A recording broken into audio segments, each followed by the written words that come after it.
How's it going, guys? We're here for a late video tonight. So we're reviewing, well, not reviewing, we're going over the Nintendo Switch 2 first look trailer. That's what it's called. I've watched this thing like 20 times at least. And oh my gosh, the Switch 2 looks better every time I watch this. Every time I watch this, it's a little bit over 2 minutes of a trailer, and it's juicy, jam-packed, full of goodness. Oh my gosh. There was like a bunch of leaks for a while, and they turned out to be true, and I'm glad they turned out to be true because the leaks were so impressive. The size, we'll get into the video here, but the size of this console and just how it looks. This is just showing off the console. I mean, at the end of the trailer, there's a little, they're showing off something nice at the end. It's not just hardware, but the hardware itself is just impressive. I cannot wait to see like the software of this console. I'm gonna start playing the video. We're just gonna go through a quick overview of it. It like dropped at like 8 a.m. I don't know. It was before I woke up today. And yeah, they're showing the regular Nintendo Switch. Great console. Nothing wrong with this console at all. Boom, the screen is huge now. This thing is massive. Let's go back. If it works. Oh, I went back too far probably, but look at that size. I mean, it doesn't look that much, but oh my gosh. And the screen looks good, and the size, the sheer size of it. And we're getting rid of those stupid rails, like where you would slide the Joy-Con in. They're gone. They're gone. No more rails. We're not sliding anything anymore. And that was one of the little things I hated about the Switch. I hated sliding the Joy-Cons.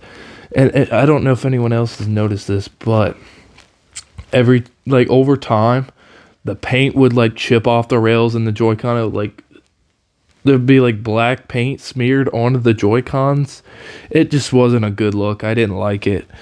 So the fact that we're not sliding plastic on metal is a good start already. And oh my god, I could talk about the Joy-Cons for an hour and just dog on them, but we gotta get through this. We get the bottom USB-C, power button, volume button, like the cooling vents, and right there, one of my favorite things, headphone jack. I love headphone jacks. Every electronic of all time needs to have a headphone jack. Like my cell phone has a headphone jack. It's great. I can plug in I use wired headphones all the time. I don't use Bluetooth. I hate charging them. I can just plug it straight in the phone. It works. That USB-C port, I'm going to theorize right now. So we've already theorized like that you can use the Joy-Cons as like a computer mouse, but for the Switch, I think this USB-C port is going to be used for like accessories you can add to the Switch. I'm thinking they're going to make a keyboard for the Switch.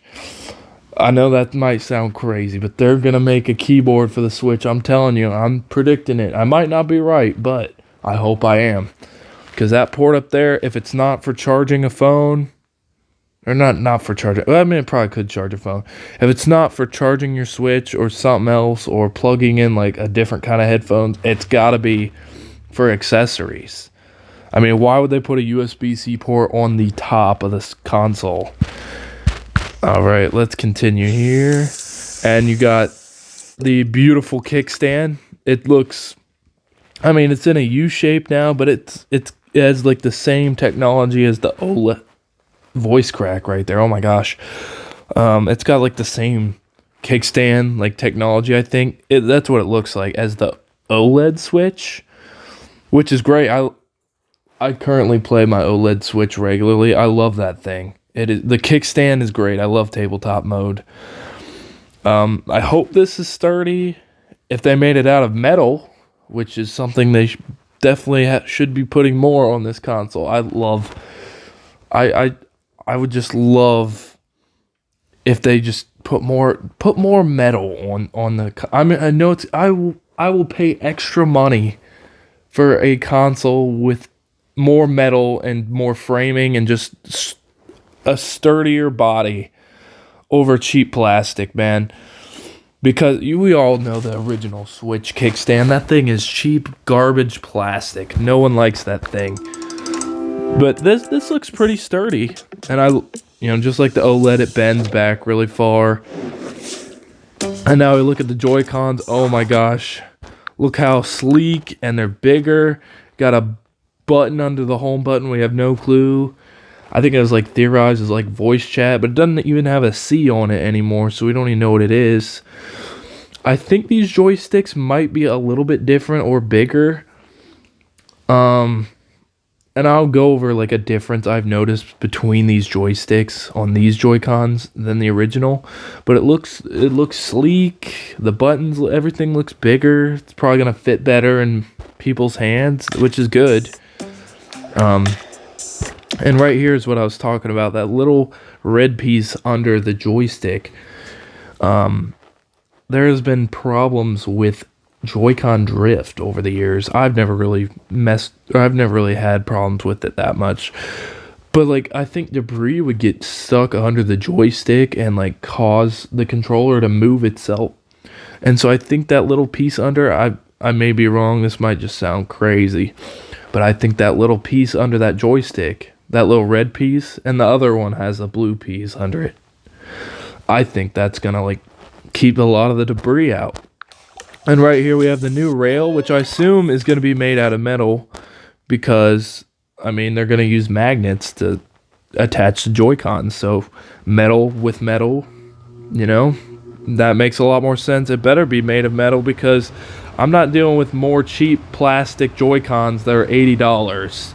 And these will probably be like $100, which is nuts. But if they're durable, I'm willing to pay. The SL, SR buttons are bigger.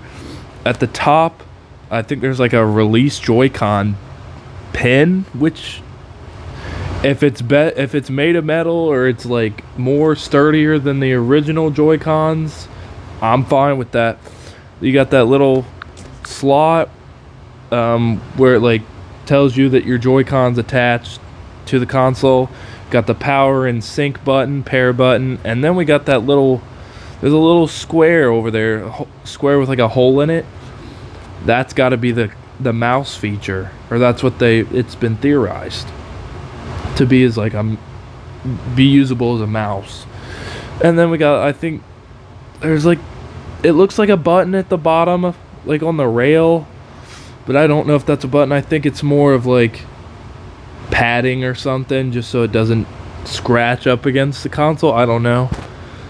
And then there's like a little slot, which I think is for the little straps that you would like attach the Joy-Con and wrap it around your wrist, which they're going to show off more about that I'm about to talk about. But I'm sure anyone who's watching this has seen the trailer 10,000 times and freaking out about it like me. I mean, it was predicted that it would, be announced on the 16th, which as of now is yesterday. It's like 2 a.m. But still, this thing is so hype. Even the trigger buttons, the R and ZR, oh, they look bigger. They look, like they're better than the original Joy-Cons. I mean, they look similar, but they look a little bit nicer. Like I said, sleek. I like the little colors. There's the joystick being moved around, and here is where it gets juicier.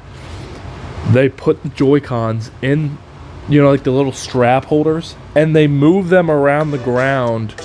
Like, imagine a mouse running on the ground. That's what this looks like, but a bunch of freaking controllers. This has to be confirming mouse, like that you can use the Joy-Cons as a mouse. And there's a button at the top. That's probably like that's probably where you're gonna release the straps from the Joy-Cons. And there's, I'm sure, some sort of padding on the straps so that you don't scratch the Joy-Cons when you're using them as a mouse. I mean, I'm super hyped for this console. Oh, and this is where it gets good. This, you're probably not gonna hear, but that, oh my gosh, that snap, the magnets clicking, and they did so. I think they did so good with this trailer. Like, it's called Switch 2. They're telling people, oh, it's the Generation 2 Switch. It's a new Switch. It's not the same one you've seen. It's bigger. It's sleeker. It's going to be more powerful. We'll get more into that eventually. The power of the console. They got magnetic Joy-Cons, and in where it magnetizes, it's got special colors. The original Switch and all, like the light and the OLED never had that. So it's a new console. It's going to be advertised as a new console. It's not going to be Wii U 2 and be a flop. I think this thing is going to sell really good. I mean, this trailer, I am hooked. I love this thing just from this trailer. I think Nintendo Switch 2 is a good name for it. I don't think there is. I mean, there probably is a better name somewhere out there. I think Switch 2 works. You got the PlayStation 1, the PlayStation 2, 3, 4, and now 5. PlayStation does it. Why can't the Switch do it? It looks so good. And you got the release Joy-Con buttons. It looks so good. And then there's Mario Kart 9, which apparently, if you look back, it'll show 24 slots for racers. 24 racers. I don't know if it's going to be called Mario Kart 9, but this is a new Mario Kart, and there'll be 24 racers allowed in one race. The dock, it looks great. There's a little bit more of a notch at the top. I hope this thing is more durable and not just flimsy plastic. I'm sure it's going to be plastic, but I hope they at least bulked it up more. I heard there's going to be 2 USB ports, which is very nice. Keyboard functionality might be a thing. I'm hoping for that. PC controls are great. And I mean, this thing is, I love it. I don't know other people, and the grip even looks good. Oh my gosh, it all looks great. And that's another thing differentiate, This is not Switch 1, this is Switch 2. This is the new console. The new generation of the new gen console. That's what they're going to advertise it as. 2025. Great. We're in that year, so it's not that long of a wait. We already knew it'd be backwards compatible. Of course, like games like Labo, probably Ring Fit aren't going to be usable on the Switch 2 because the Joy-Cons are smaller, the screen is smaller. We all knew that to begin with. Backwards compatibility. Some games probably won't be able to play. And we got a Nintendo Switch 2 Direct on my birthday. That's great. Awesome. I don't really care about my birthday, but now I can care about it more because we got a Nintendo Direct. And that's pretty much all she wrote. Series of hands-on events. I don't really care. But, yeah, that's the Switch 2 review. I mean, I've already reviewed it. I've seen this like 20 or more times, and I am hyped every time I see it. It looks good. Just as good, maybe better every time I see it. The leaks hyped me up for it, and I'm hyped. I cannot wait to get my hands on this. I'll try and get my hands on it as quick as possible. But I think that's all I wanted to discuss. I managed to turn a 2-minute and 22-second video into almost a 15-minute review. So this is just like the hardware review. I'm excited to see how it's going to run and everything, but though just looking at it, I'm buying it. Looks great. I mean, I love the Switch, man, but I'm ready for a new gen Nintendo console. Let's do it. I'm excited. Well, thank you guys for watching, and I'll see you next time. See ya.